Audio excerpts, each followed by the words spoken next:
Hello, everyone. Welcome inside the Red Earth Production Studios for this edition of YBMcast, powered by Game 7 Baseball, game7baseball.com. Check out the last video this week, the Game 7 tournament wrap-up show. We had a lot of fun out at Warrenton Athletic Complex.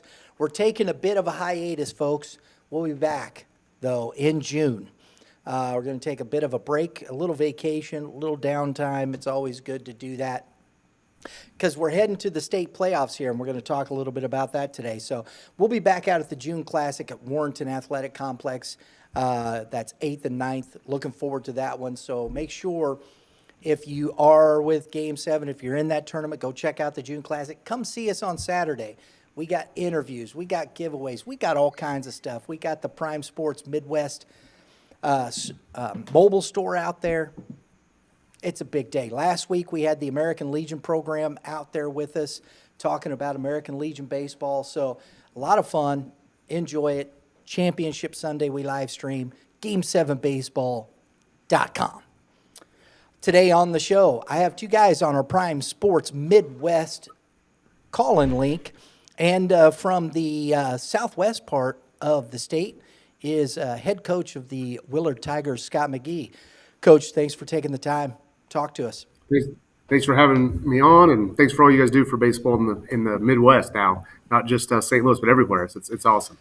I appreciate that very much. And as always, the guru. And folks, I'm going to tell you something. We don't just call him the guru for nothing. He said it in the last show. He said, Brian, this is wide open as it gets this year. He says, I don't see a clear favorite. He goes, and boom, voila, here we are. He was right again. The guru, Kevin Moulder. How you doing, buddy? It was good. I'm good. It was a wild week for sure, but a fun week. Yes, it was a fun week. And there's a lot. I mean, how did Fox taking down Jackson there? That was an interesting one. We've got some surprises. We're going to start off, though, I want to do this because we talked about we didn't do anything going into districts and things of that nature with Class 4 because it's just 16 of them. It's kind of overwhelming. But we've been following Class 4 all season, and we're down to the final 8 except for one. It looks like Moberly and Father Tolton got rained out yesterday with all the weather that came through. But Kevin, this is what it looks like here. Central, Park Hills, MICDS in the top of the bracket there, along with St. Michael the Archangel, who beat Summit Christian in the district championship to get in, and then just beat Excelsior Springs on a good roll. Facing off against Benton, who we talked about a few weeks ago. I brought them up to you over in the Kansas City area. I've had them ranked number 3 most of the season. Beat St. Pius X 1-0 to get to the final 8. And then we were talking about this, folks, before the show, before we started here. And it's no offense. I don't want people to take this wrong. But here sits Lutheran St. Charles. I want to lay this out for you here, folks. Lutheran St. Charles won 4 games all season. And as Coach McGee pointed out, he went and looked. They only won 2 games against Missouri opponents. They were 4-14 going into districts. They are sitting here in the final 8. Coach, you can talk about that. That just doesn't happen much, does it? It does not. Now, I will say, like you spoke to this, they played a tough schedule, Yes. and that does help. They had some really good close losses against opponents. It's really a credit to their coaching staff for not letting the kids get too down. I think they went from something like April 6th till May 1 without winning a game. That's a long time, and to continue just fighting through it and playing people close is a testament to them. It's what makes this time of year so freaking fun. Man, this is awesome. Kevin, they got some dudes on that squad, though, too, don't they? Yeah, and Hyde, very short. They got a couple, Division I talents on their teams. So Coach nailed it there. That's a credit to their coaching staff. And, I'm sure the messaging is, we haven't had a great year. We've underperformed. But all that's out the window. The second season, the postseason, everyone is 0-0, and everyone's on equal footing, quite honestly. So it's the first season is preparation for the postseason, and you usually don't see it to this extreme, but you do see teams that might sputter a little bit or maybe underperform. Limburg comes to mind. Was that last year? They kind of played 500 ball. We talked about them. They were a preseason favorite, and then they got it righted and made a good run into the state Final Four last year. So, but usually they certainly didn't have 4 wins on the season. They were playing about 500 baseball. I liked what you said too, Coach. When you looked at that, you're right. They didn't play. They were playing Class 5, Class 6 schools pretty much all year. They were just, and as Kevin says, constantly good teams, will go out and seek that competition, and it has paid off for Lutheran St. Charles. So kudos to the coaching staff, the players there. Congrats getting to the Elite 8 there, or Final 8. I don't want to use a term I'm not supposed to.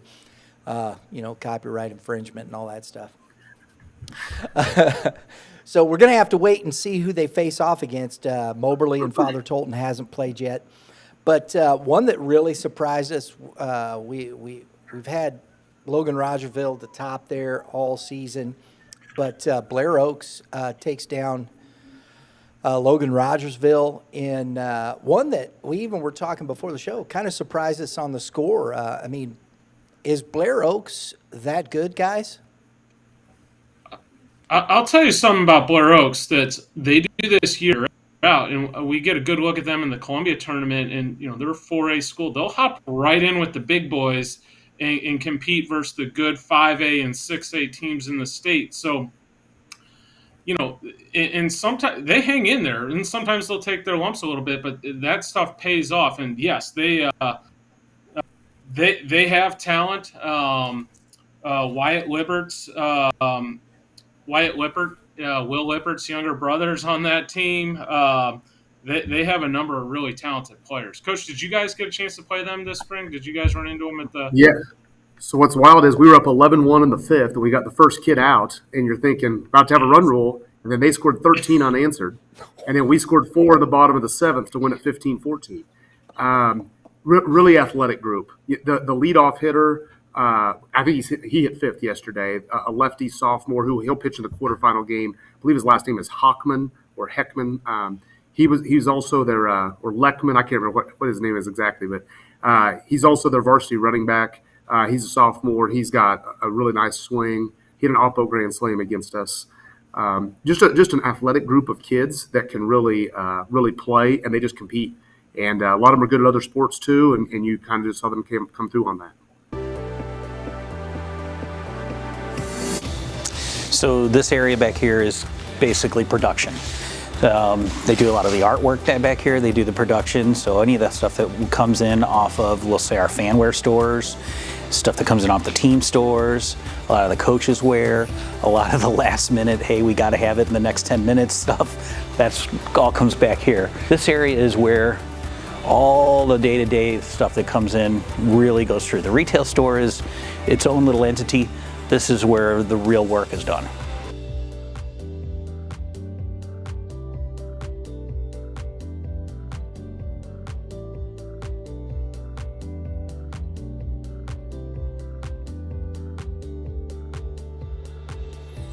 And I think Coach Perkins played Blair Oaks as well.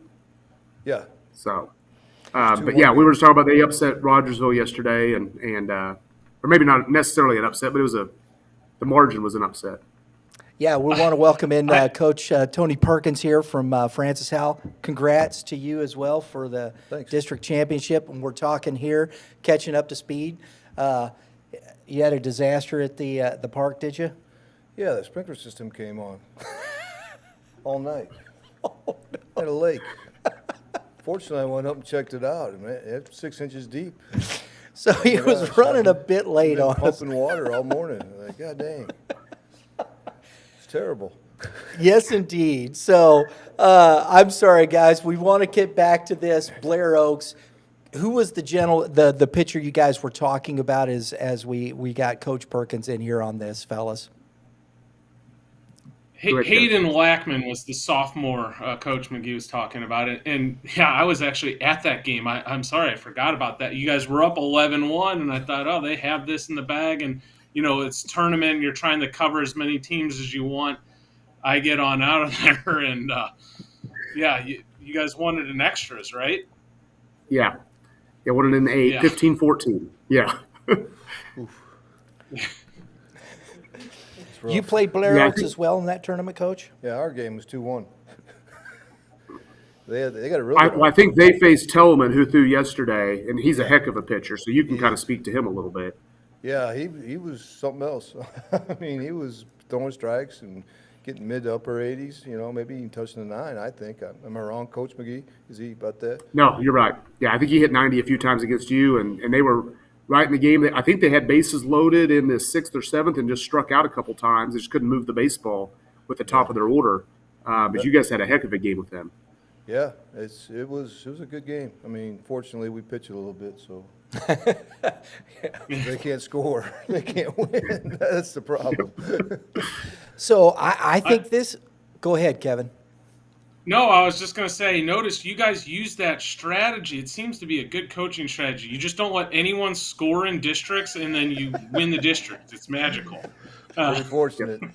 Don't fortunate. give up a run. I tell our You're bound I tell to our win. pitchers I tell our pitchers all the time, it's not that hard to pitch a shutout. Just you're better than the other team's hitter, get him out. And Or let 'em and they're hit being it. coachable this year. They're just doing it, so it helps a lot. Right. You just let them hit it.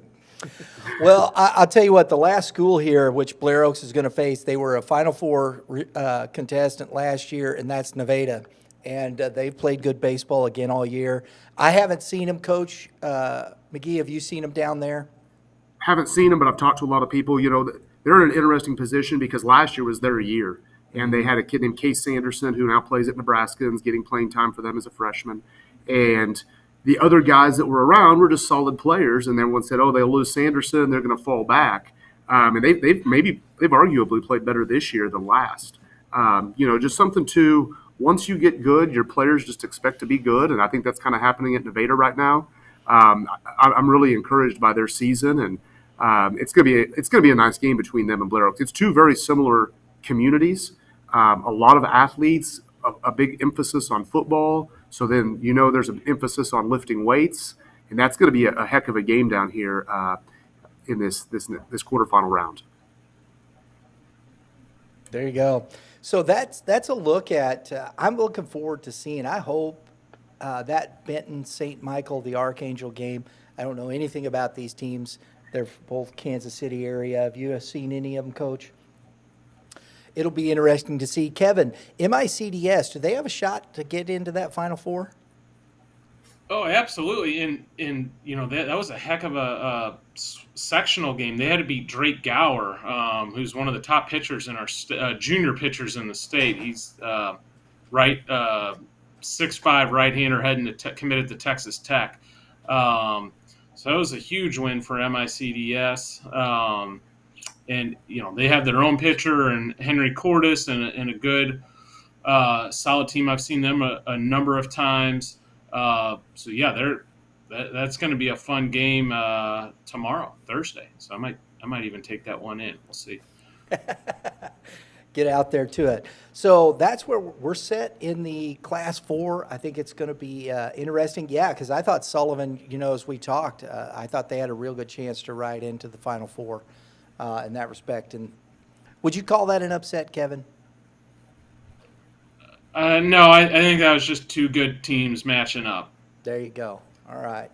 I always like to, you know, because there's a lot of people out, you know, we don't talk about Class 4 too much or some of the lower classes. And some of these, as we've discussed, you know, Excelsior Springs won the state title in Class 3 last year.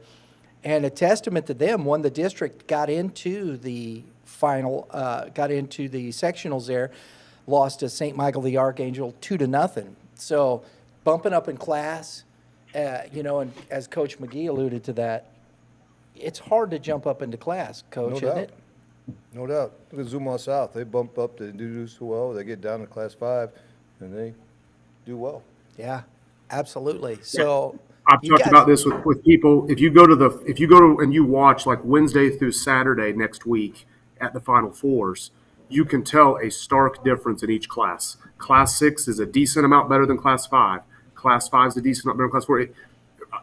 Our state has not gotten a ton of things right, but that is one thing they've gotten right, is those enrollment breaks have hit really, really well to be good. And then to speak to Excelsior Springs, they played 25 games this year against Class 5 or 6 schools. A lot of Class 4s don't do that.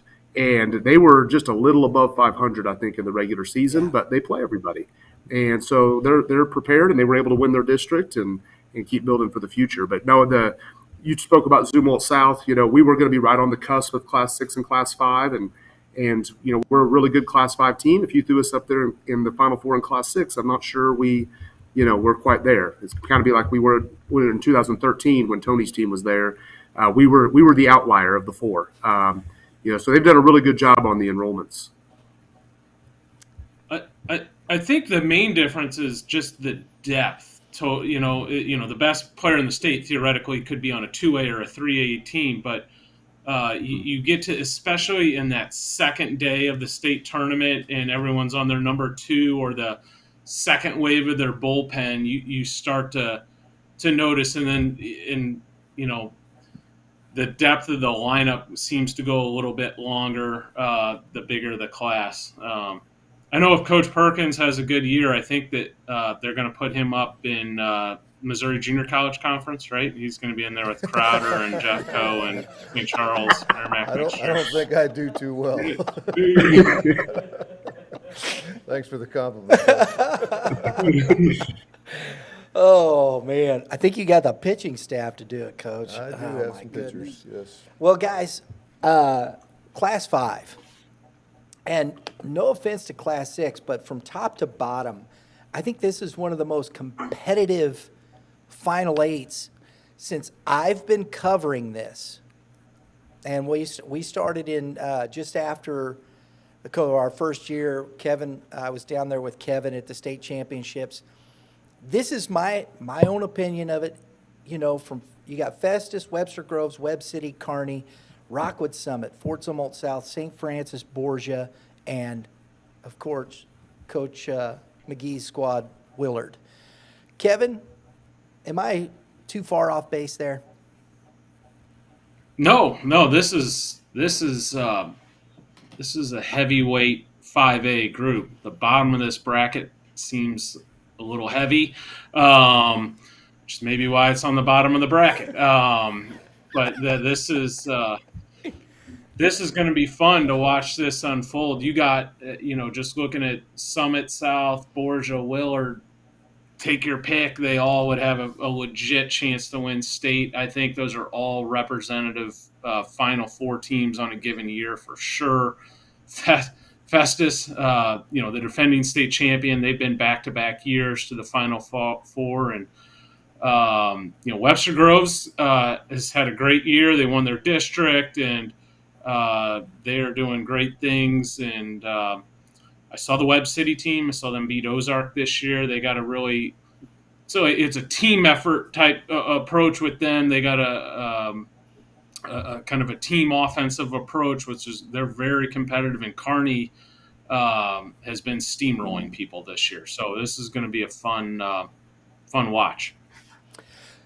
Coach, you've seen how many of you've seen some of these Class 5 teams. Mm-hmm. Talk to us. I mean, I know you guys played Fort Zumwalt South the end of the season, mm-hmm. and I would like to know who you pitched and why they beat you up so bad. 5 errors. Oh, there. That's the answer to that question. That was their day. They're a good team. Summit is as well. I mean, that should be a good game, I guess. I don't know. We had Carter Cox. Yeah. We didn't see him, but I know of him, and he's a pretty good pitcher. They got a chance. Yeah. I mean, they hit. and they play good defense, and that's how you win. I like at the top of this with Webster Groves, we've been talking about these teams in lower classes that play a tough schedule. And, of course, Webster Groves being in that conference, I believe they're in the second conference. I think it's the red one, I believe. A lot of those schools are Class 6 schools, and a lot of their schedule, Kevin, was filled with Class 6 competition, correct? Yeah, definitely. Yeah, and they went out and played a good schedule. They have a good catcher, Drew Patrick, heading to Maryville as a pitcher. Jackson Torbett, who's going to play football and baseball at Central College in Iowa. They play kind of a high pressure system. Webster is known for having good athletes. They've always been a good basketball school. They've put some guys in the NFL. And what they've done, they've figured out how the best system for them, and they're gonna start running the bases. They will bunt. They move their guys around a lot on defense with some extreme shifts, and they have a system and they play it extremely well. You got Coach Wiggins there. He's been there. His second or third year, right?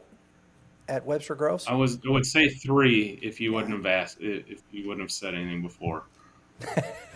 Yeah. We'll see though. You made me question myself. So, I mean, he's starting to turn, and that's a testament to what he's done, changing the culture. We talk about that a lot. And we have 2 coaches here that have developed a culture within their programs. That's huge when you, as a coach, when you're turning players over so often, correct? Coach McGee, go ahead.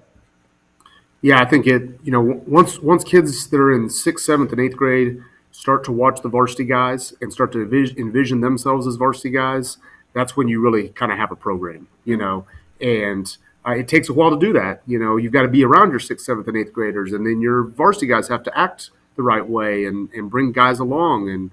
So it takes a little while to do it. So to be already there in year 3 at Webster Groves is a big thing. So, yeah. Yeah, the culture thing, somebody brought it up to me about 10 years ago about the culture, and I didn't really understand it. But when you see and you have your alumni come back, I'm sure Coach McGee's guys come back and just visit, and they may talk to the team and relay some of their experiences. I mean, I think that's a big deal. Going back to the Class 5 playing Class 6, Coach and I played each other.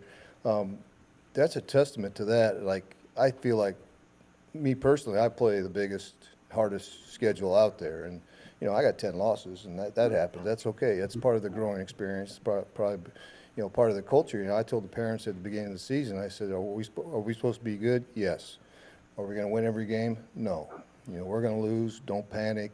It's part of the plan. So and that's what's happened, so it's worked out pretty good for us. But, like it was going back to Zoom out South, I mean, I had Marquette on my last game of the year, and they couldn't work it out. So I probably contacted 20 schools to try to get that last game in, and Coach Friedel was the only one that said yes. But that just goes a testament of what his attitude is about, playing anybody, anytime, anywhere. Tal at Rockbridge is like that, and Coach McGee's like that, it doesn't matter. Let's go play, I mean, even if you don't have arms, you're going to throw your second baseman or somebody out there and go out and get a game in, man. That's building culture and building character, and building how to compete. That's the biggest thing. I like that. It's all part of the plan. Sometimes it works, sometimes it doesn't. Sometimes the plan disintegrates, right? Yeah, it goes down. Kevin, I know you love your boys over in Festus. I do. I mean, they can really pitch. They got probably the best left 1-2 punch in the state in Mason Shermer and Jackson Smith. I think Jackson finally gave up a run, and when I say a run unearned, or just a kid had not touched the plate until about a week or 2 ago against him. So if you're going to trot two left-handers out like that, you're always going to have a chance. They obviously have experience. They won it all last year. Those kids there have been through all that. I like the Festus team a lot. They're extremely talented. They're a major player. To bring home the championship, I would say. Coach, I know you played Webb City, and I don't know if you've seen Kearney, but speak to those two teams because that's in that bracket right there. And Festus looks like as Kevin said, looks like a contender. Yeah, really. So I think there's 7 in Class 5. There's 7 1 seeds from districts. The only non-1 seed to make it out was Borgia, and you could say that Noby may be the best pitcher in the state in any class. I mean, he would be in that conversation at least.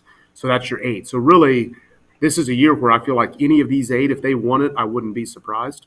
Webb's got 2 junior pitchers, Landon Fletcher and Luke Beverlin, who are both really good on the mound. I think they've issued 5 walks and 9 walks on the season. And then defensively, they're a really athletic group. Kearney is similar in that they've got a lot of athletes out there.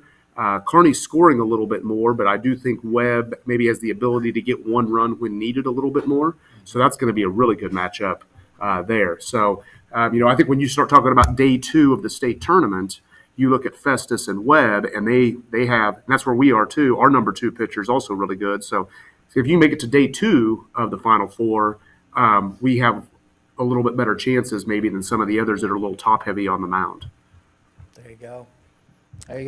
Well, folks, and like you said, St. Francis Borgia, I didn't have those guys getting in there. I really thought that was going to be on the other side of that. I'm trying to remember who I'd picked. Now I can't remember. Ron, I'm pretty sure I picked them. I will jump out and tell you that one. Yes, you did. Okay. Kevin did. He's like, because he's like Jack Noby, end of story. Yeah, no doubt. And it's true, right, Kevin?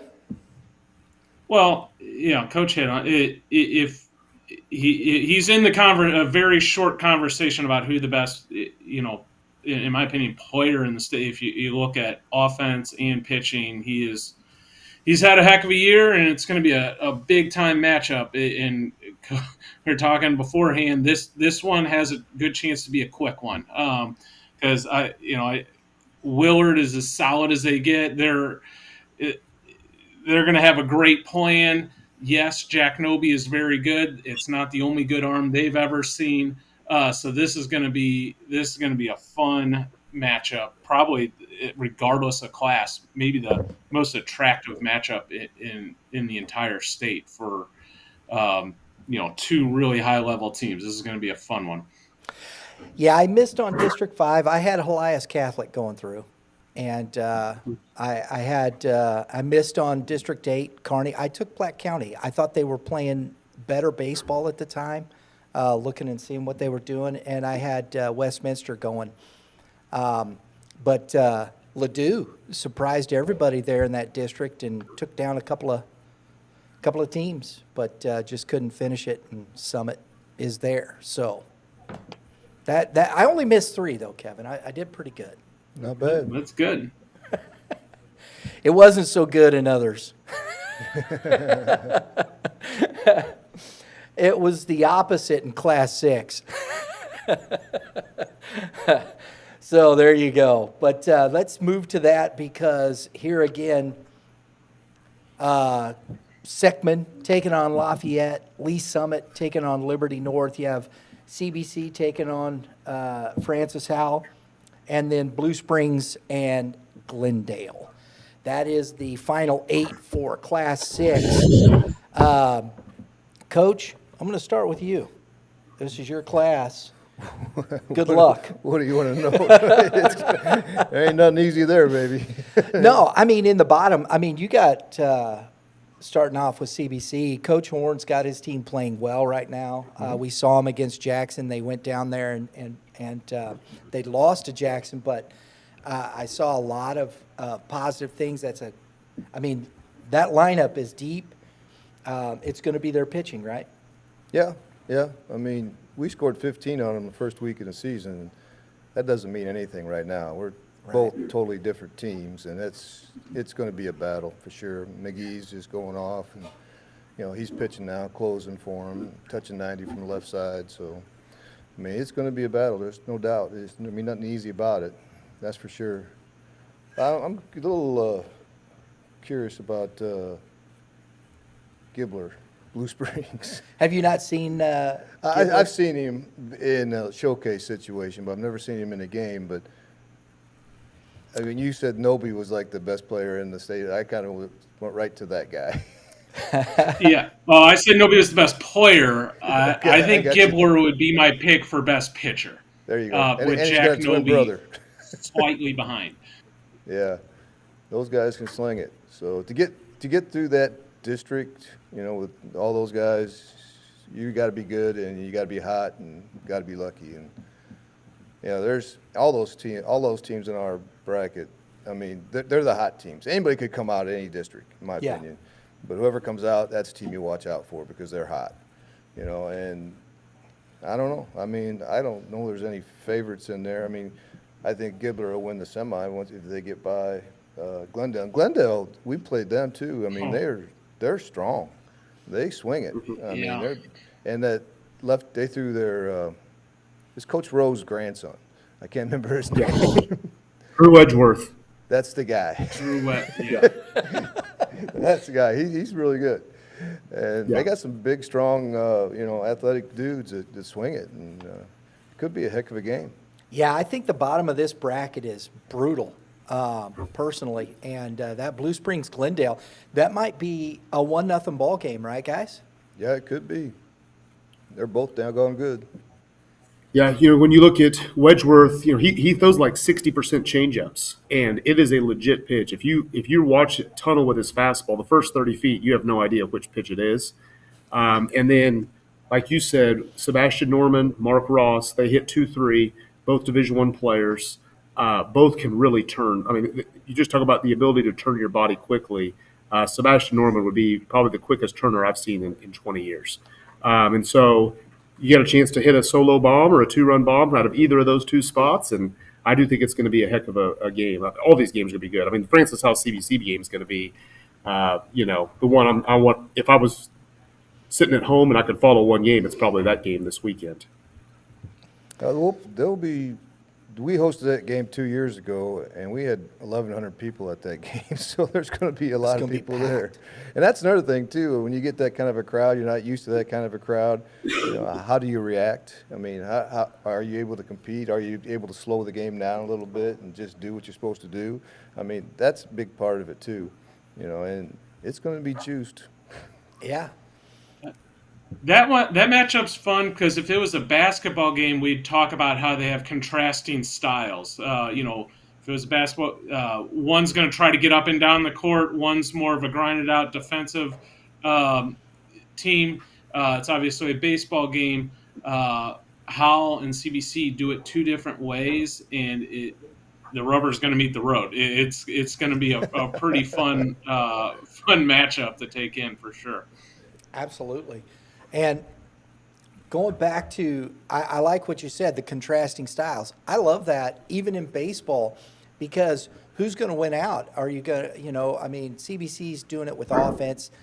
They're not as elite in pitching as how we know that. But can you pitch enough? And then it's a matter of, we've watched in districts, Avon Weaver, he threw a dandy against you guys in the district championship game. It was a 1-0 ball game. So, runs are going to come at a premium. How do those things work? That really becomes the dynamics of these district games is the contrast in styles, correct?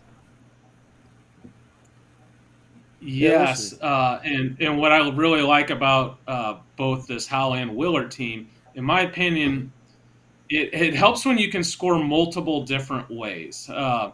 It's really nice when you have a guy that can hit a 3-run homer or change the game. You find yourself in a no pitching game and you're facing Jack Noby or Gibbler or one of these guys. You just have to have a big swing.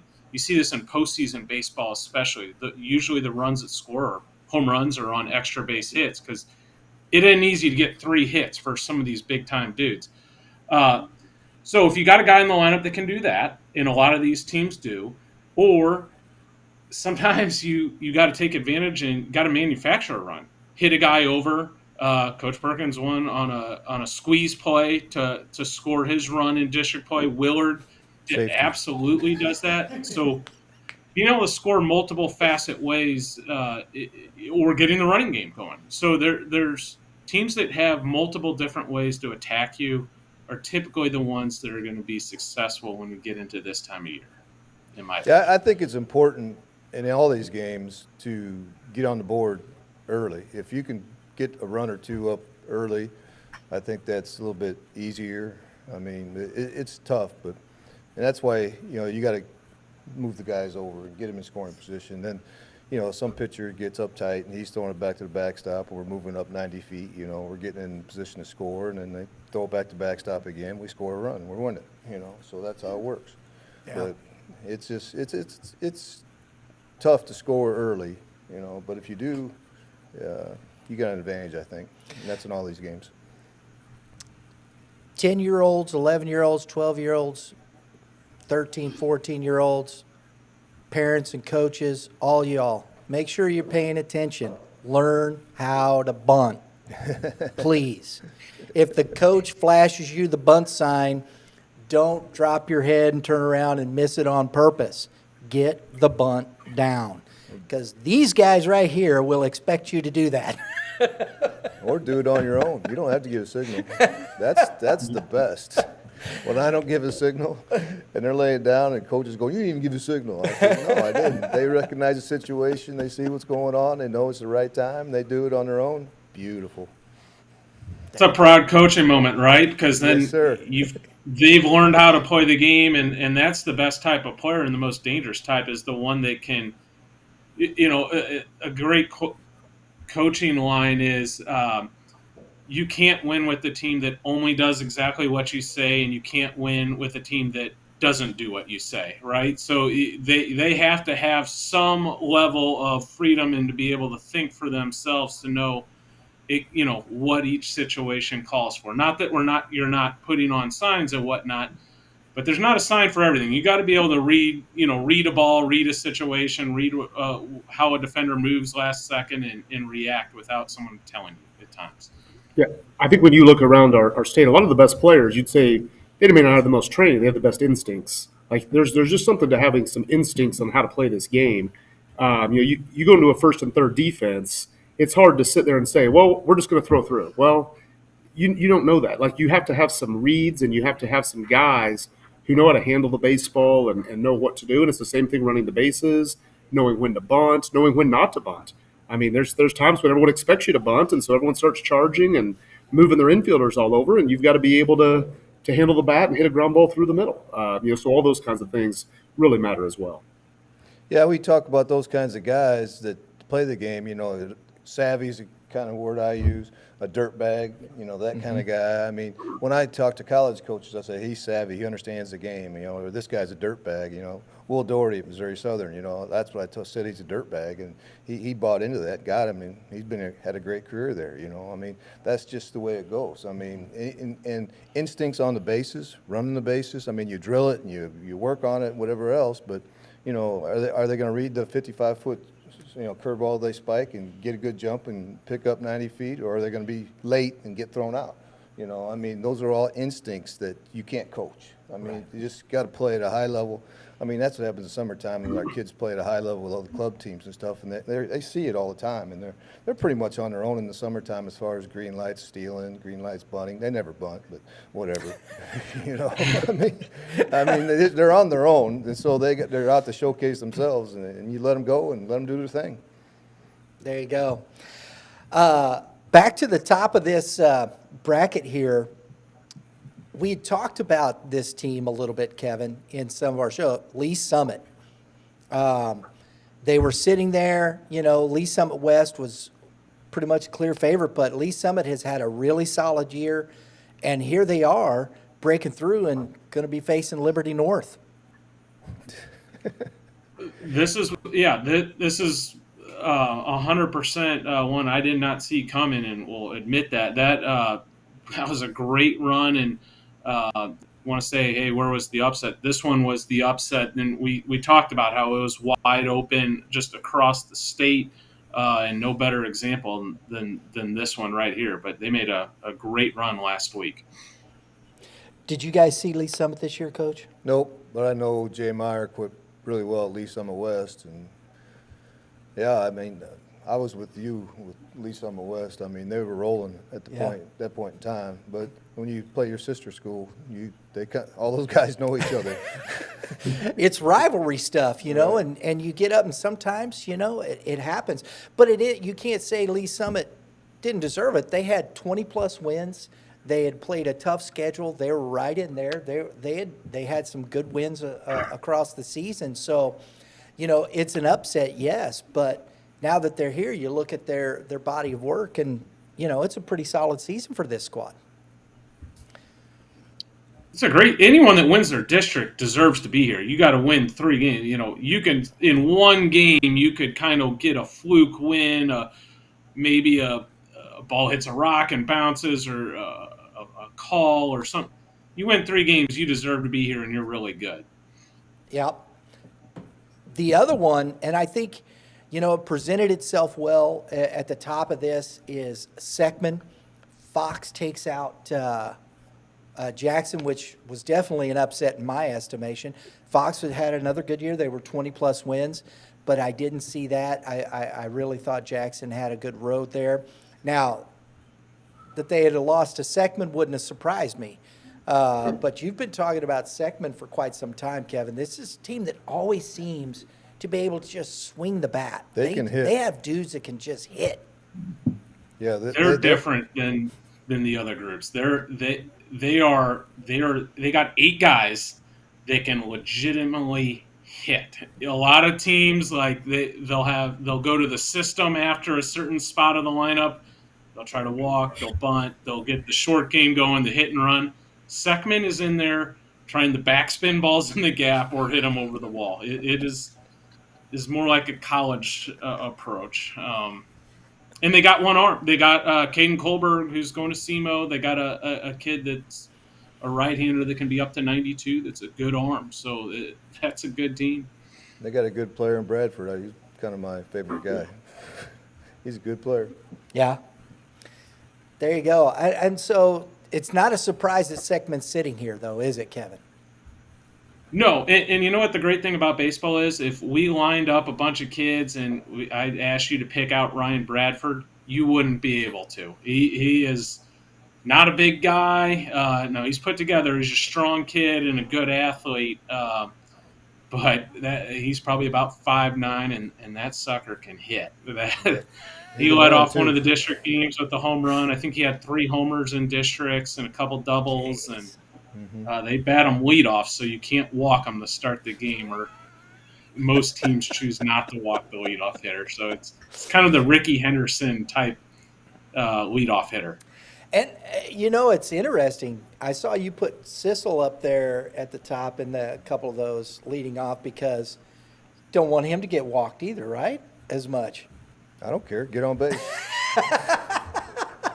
Get hit, get walked. I don't care. Get on by error. It don't matter how you do it. Just get on base. Get on base. Oh, mercy. Lafayette here is another team that, you know, again, I don't know that. They're good. They're got good. Good middle infielder. But that's one of those teams who's good catcher. They're just kind of got a bunch of dudes there just playing good baseball, right? They got Oswald back, their pitcher. But Xander Schmidt is one of the best guys around. He's going to KU. Yeah, they're totally capable. Good up the middle. Yep. One of the best catchers in the state, and Xander Schmidt, Michael Callahan going to Missouri State in center field, tracking it down. And they're battle tested. They've played some good teams, and Evan Pratt's kids got short. Because this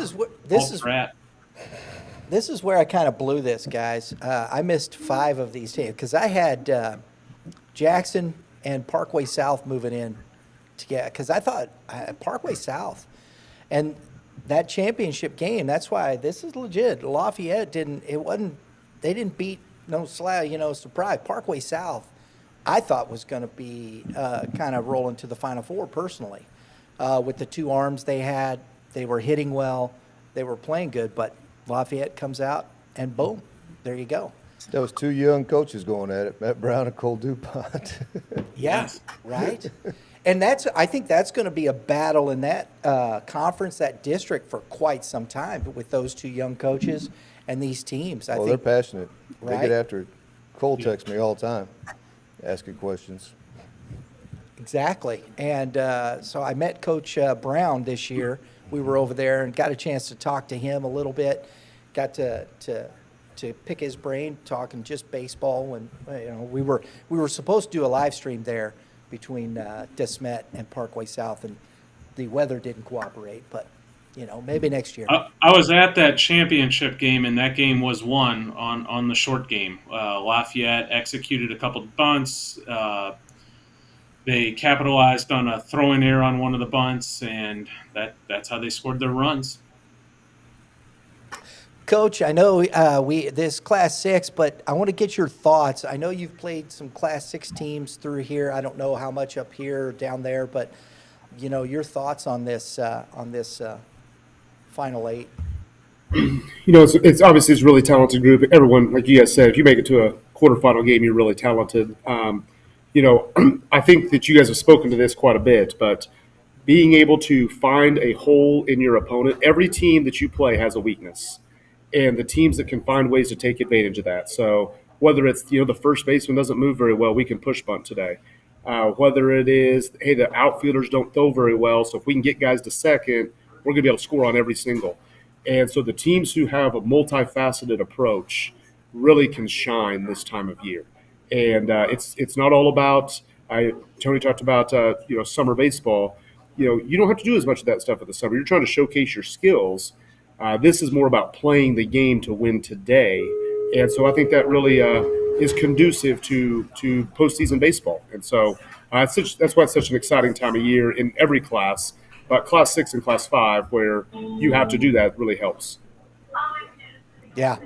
You're going to see now, guys. Here's the last deal I want to deal with here. I went and did some research because when I saw Liberty North take down Liberty, who I'd picked, I went and started looking because they're on the cusp of an opportunity for a three-peat, to win 3 titles in a row. So it got me to thinking, has this happened in the state of Missouri? And yes, it has. Westminster four-peated. That's correct. They're the record holder for the most consecutive titles. Do you know who holds the most Titles?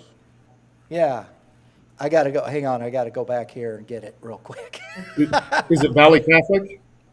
No, they're up in the top there. But it isn't Valley Catholic. It's a Class 1 school, guys. See that? Yeah, it's a Class 1 school. And I thought it was interesting. So I went and started looking at some of these things this way because I thought, this is an interesting scenario here. So here we go. Class 4, of course. Class 1, New Bloomfield holds the most titles in the state of Missouri. And they three-peated in 91, 92, and 93. They won in 86, 89, 96, and 2011 in Class 2.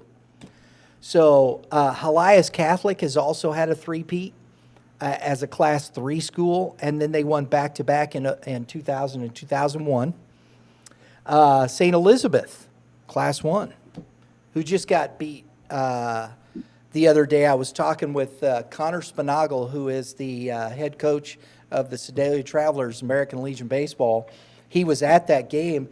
won it in extra innings in a walk-off, their rival in that district. And St. Elizabeth had won 8 straight district titles. So that was a huge one there for, Class 1. And St. Elizabeth was going for their 3rd state championship in a row and were taken down in district. So there you go. Class 2 is Valley Catholic. Valley Catholic did win 3 in a row, 14, 15, and 16. And they also won in 2018. And then Class 1, Bell City, 15, 16, and 17. The oldest one, and this goes all the way back to the first year that it's recorded. In 1950, 51, and 52, Central High School in St. Louis won 3 in a row. And that's the first recorded one from 1950. And it's interesting, some of the schools you see there are still some of the schools you see today. So back in the 50s and 60s, it's very interesting. It's so hard, especially in Class 6.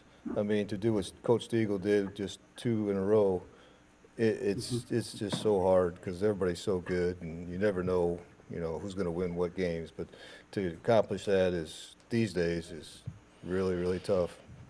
And if you really look at this as far as big schools are concerned, the last big school to win 3 in a row, thoughts? Lafayette, 1970, 71, and 72. Bob Swift. There you go. That's correct. So I think that's really interesting. So that's some big-time history here with Liberty North coming to this place, Class 6. This is some really great competition. And here they are sitting there winning the district, and they got a chance to do something that when you look at it, hasn't been done at this level yet in the state. They got a shortstop, they got a catcher. So it's a good start. Yeah. Scott? And they got a great coach.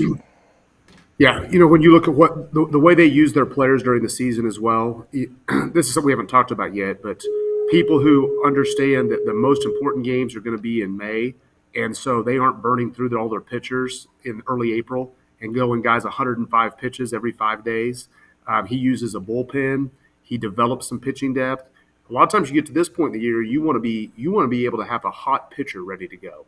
And if that guy's already at 65 or 70 innings heading into this round, his arm may be a little bit tired here where you need him to be peaking in velocity. And Liberty North is just a testament to that. You look at the Final Four, their innings pitched. It's a lot of guys that have thrown 45 innings, 50 innings, relievers who've thrown 24 innings, and now they're fresh and ready to go this time of year. And he's done a great job with that. I know a team like that, too.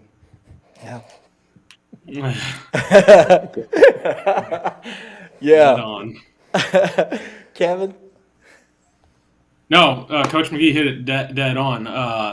And you develop a bullpen that way. You develop a second starter, which you need to have to win a state title. And you really need 3 to get through most districts the way they're set up. District, 3 was the outlier on that? Or are you District 4, Coach? You're District 4. That was the one where they do the Wednesday, Monday. But, yeah, most need 3 to get through and a bullpen guy. So makes a lot of sense. Exactly. Yes. We noticed that about you as through the season. I got about 5 or 6 guys, 45 innings. You didn't know who was pitching most of the days. You'd like to have to look. And I'm just flipping coins. I loved – we got to see Dylan Curtis. It was funny. We saw him at the GAC Classic. And we were talking to him. He was our player of the game because he went he did go complete. And we're talking to him at the end. I was like, well, how'd you feel out there? He says, I tried. And we noticed that his off-speed just didn't really work much through the game. And he said, I tried it, He said, I was mainly sticking with my fastball and whatnot. He threw a complete game shutout with his fastball, for crying out loud. And That's a sophomore too. That doesn't bode well for the rest of the folks for the next couple of years. I think that was the time he said also, so that's the first time he's ever been interviewed. Is that right? I believe that. I believe that. He's a nice young man, family. That's some good folks over there. His dad, Joe. He's got a good foundation there. That's a solid kid. I really 6'5" liked is pretty him. good too. Yeah. So that's it, and that's depth. That's where we're at. So I think that, as we've talked about on numerous occasions, it's going to be the depth and where you're at that's going to win out. Although you've got 3 games now, the quarterfinal, the semifinal, the championship game. And as spread out as most of these things are anymore, it's a little easier that way in that respect. Would you agree, Coach? Yeah, I'm been upset with the way our district was set up because we were the only Class 6 district that played our championship game on Monday. And so everybody else was done on Saturday. So that gave their pitchers 2 more days rest. You know, I mean, they were able to, Troy was able to roll their guy. He threw game 1 and game 3 because of the way they set it up. Whatever. But, it is tough having like week off in between, and they were trying to fix that. Mitchell was trying to fix that. I don't know, they probably have just a little bit, made it a little bit closer. Mm-hmm. You'd have to do a lot of scrimmaging and game-like things in between and keep your guys sharp, and it is tough. But it's also needed to have a day or 2 rest because it's such high intensity games, and you're given 110% hopefully in every game. And, I mean, like yesterday at practice, I know that I just had no arm day. We just hit ground balls they threw in the bucket, just to give them a day off of throwing. I mean, I'm doing that periodically throughout the season. We go through rough stretches, give them a little bit of break. I'm not giving them a day off because we're going to swing it. But, that's just the way I approach it. But, yeah, it's a different scene, and your kids are out of school. And our seniors' last day was yesterday, so that's a different beast, and then guys are, doing whatever else they're doing. They got jobs, they've got summer ball in their minds, and that's one thing I keep telling our guys and always have is just you got to stay focused, man. If you're more focused than the other team and concentrating on this game of baseball, every pitch, we got a chance. But if you're worried about your summer ball, if you're worried about your girlfriend, if you're worried about going out and having a party, I mean, we're going to lose. I mean, that's just where it's at. Coach McGee. Yeah, I will say, and I don't know why they would have put their district championship out on Monday, because one of the things that's really been neat about the postseason now is all the games are on Saturdays. So, the Saturday district championship to the Saturday quarterfinal, you're talking about 700 to 1,000 people at those games. I remember back in, I think it was 16, we had our sectional game at Jeff City at 4:30 on a Tuesday. I mean, nobody's going to that game. That's it's 2.5 hours away. Parents are having to take days off work. There's no student section there. So now with it being on Saturdays where people can travel, that is a huge advantage. But when you have to play your district championship on a Monday, I mean, I know from following your pitching a little bit, Coach, you don't throw many guys on 4 days rest. And, we like to give our guys 5 or 6 days, and now you're all of a sudden you're saying, oh, we're going to throw our dude on 4 days rest. I don't think that's a great system that they did. I do wish the state would kind of say, here's the days your district are playing. Yep. A lot of schools like to use graduations or all these things as excuses as to why they can't play on some days. But really it's because they know they don't have the pitching depth. And so they set up the district in a way. And I've been fortunate that we've been in a very professionally ran district down at Branson that they haven't done that kind of stuff. But I've looked around the state, and I don't care for the way some of these teams are setting up their districts. I think it's not conducive to a good environment. Yeah, that's a bad deal. I mean, I'm so deep in pitching. I mean, I loved having 5 games a week. And I did at the beginning of the season, the first half of the season, we were playing 5 games a week, which I had 5 starters. But now, 2 or 3 of them ain't going to start. Right. So now I've had to create situations where they're bringing them in from the bullpen, and who's best out of the bullpen. Some guys don't react very well to that. I mean, some guys, got themselves pegged as starters and they got their routine and it takes 45 minutes to get ready, whatever else. I said, I need you ready in 6 minutes, man, so let's go. You know, I mean, that's, Sure. you know, who can do that? Right. I need to know that. I mean, right now I need to know that because it's time. Yeah. You see that at the major league level. You see that at the collegiate level, don't you, Kevin? Well, yeah, at the major league level, they have that part of it figured out. They're well defined. I think certainly as they get into the college careers, when they start to figure out how they fit in best, whether it's reliever, starter, how to warm up properly, etc. But you My see it. one thought on the 1 week break is I would really like to see Missouri move at the 5A and the 6A level in the sectional round to a best of three, where it's a Friday game followed by a Saturday game with an if needed, if that third game is forced. I think that would be another step in the right direction. I think we've reached that level of play personally That's on the in ballot. Missouri. Dave Wilson got that on there. Yep. I mean, and we're hoping that it comes through. That would be your best estimation of a team. That is correct. And we did talk with Daryl Bradley with Misha on the show. It's been about a month ago, and he said, yes, it is there. They've gotten it to, it's going through the processes. So it's in, which is, I think, a huge. And, when we talked with Daryl Bradley, it's his first year as the baseball guy. But he's like, we're open to it. He says, we want to talk. And if this works better, we want it to be better. And he's open to the idea. So I like that thought process, but it's got to go through the committees. And what's interesting though, is that then goes to the athletic directors. So I think it's beholden on the coaches to make sure that they're having these conversations with their ADs. Yes. To make sure that And everybody- superintendents. and Yes. super, And superintendents who kind of control the AD. Like, it's a definitely the excuses that I've heard have just been baffling to me, and the fact that the whole state votes. People are talking about staying nights in hotels and stuff. Well, everyone in Class 5 and Class 6 is staying nights in hotels. And if you look at the way that some of these districts are laid out, I mean, some of our teams are having to stay in hotels for districts.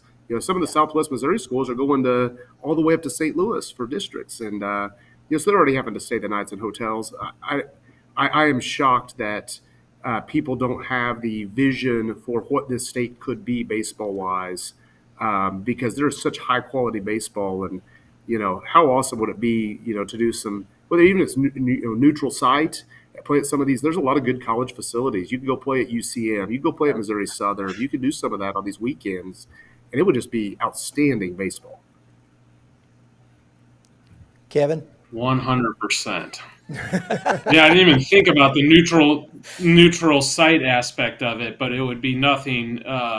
In the St. Louis area, you have a number of turf fields. In the Springfield area, a number of turf stadiums or college facilities.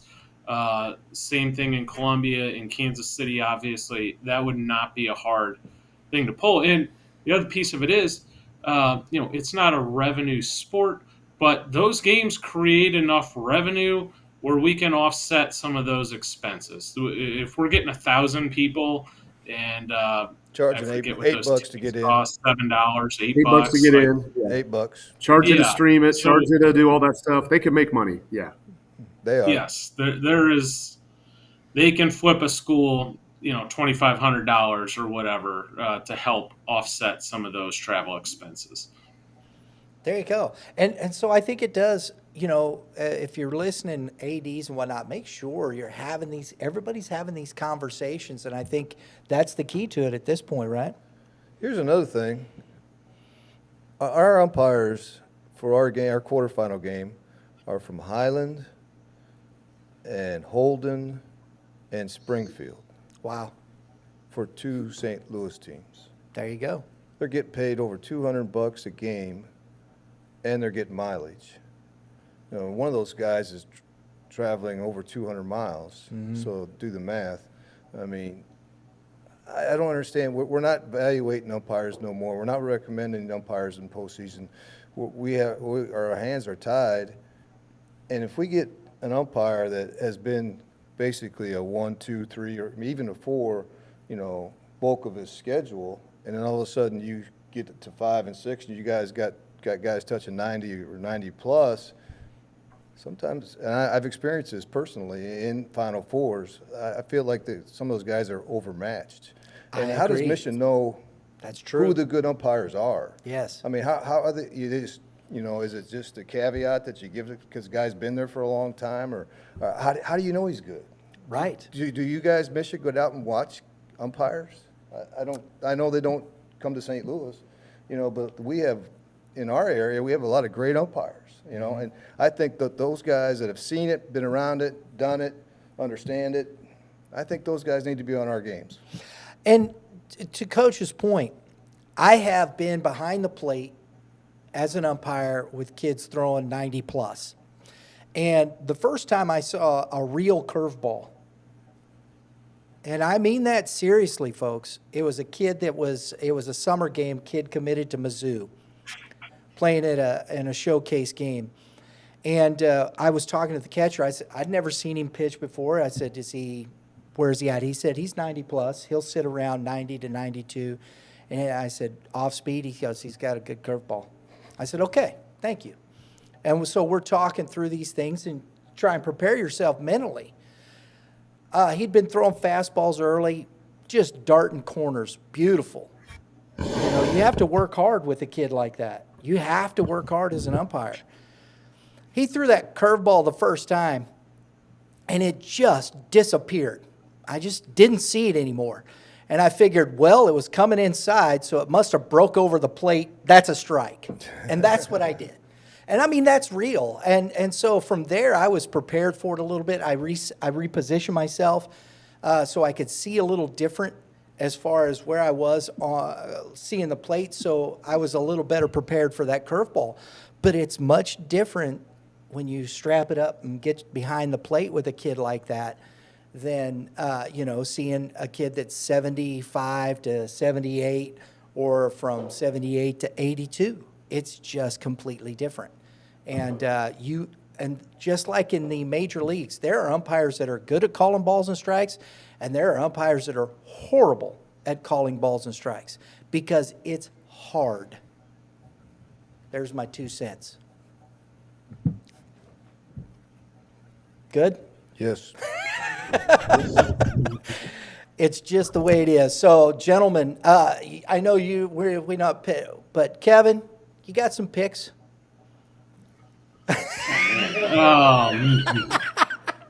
No, I don't want to pick. No. You won't hurt my feelings. My pick is it's going to be a fun day on Saturday to watch some baseball, and my pick is I'll take the under on 2 hours of gameplay in the Willard Borgia game. I'll take yeah. So those are my picks. Well, I did. I've got it picked all the way out through because I just have fun with it. I'm wrong a lot, but that's okay. To me, it's just fun. I ain't betting on nothing. It's just fun because you look at things. I got Seckman going through to the Final Four over Lafayette. I got Francis Howell over CBC. I got Blue Springs going in, and I got Liberty North going in, and I would love to see that. I think it would just as a fan with the drama of the three-peat. Back-to-back, I mean, you guys have been faced off against, I know people got, it's just boring. No, this is drama, man. This is great drama. When you have Francis Howell, who they have faced off against Liberty North like this would be the third year too. This is great theater. As a fan, you got to love this stuff, right? That's what I'm shooting for, guys. That's what I'm looking at in Class 6. Class 5, I do have Festus going through. Kevin, you're right. We'll find out. We don't know. And then, of course, Fort Zumwalt South, I think, they're just that good. I have Coach McGee's squad going through, Willard High School, and Webb City. I like that Webb City. We saw them last year. I think, they just – and you know, they were playing at home, but they did get a win late in the season against your squad there, Coach. 3-1 ball game is a tight ball game. So they've got the ability to win those games. So there you go. Whether they will or not, that's the other thing. And then, no offense, I got Sumwalt South winning it all. I think I've seen coaches. I think it's, you know, one of those things that it's unfortunate that I think if it goes that way, it's going to be Willard and and Fort Zumwalt South in the semifinal. I think that's a championship game right there, you know, in that respect. But, you know, I think all these teams, as we said, as Kevin said, you know, this Class 5 is brutally tough. It's It'd be kind of cool if we did face Zumwalt South. We faced them in 2021 in semis. Yeah. Carter Cox came into that game as a freshman in extra innings and just wasn't quite in the zone enough, and we were able to scratch across a run there in semis. So it'd be a pretty cool semifinal matchup again this year. Yeah, I remember that one. That was a unbelievable ball game, just unbelievable. And Carter Cox, I think, is throwing as as well as anybody in the state right now. I saw Fort Zumwalt East take down Dominic. They scored 17 runs against Dominic, and Kilcullen didn't make it out of the second inning. So it wasn't like Carter Cox wasn't facing a really good offensive team. He just shut him down. That kid is throwing well right now, and I think that's, you know, and if you don't see him, you're going to see Hankey, and that's no easy task either. So I think Zumwalt South, they're just the deepest team that I've seen so far, as that's just my humble opinion. And as you know, Coach, I've been wrong a lot. There you go.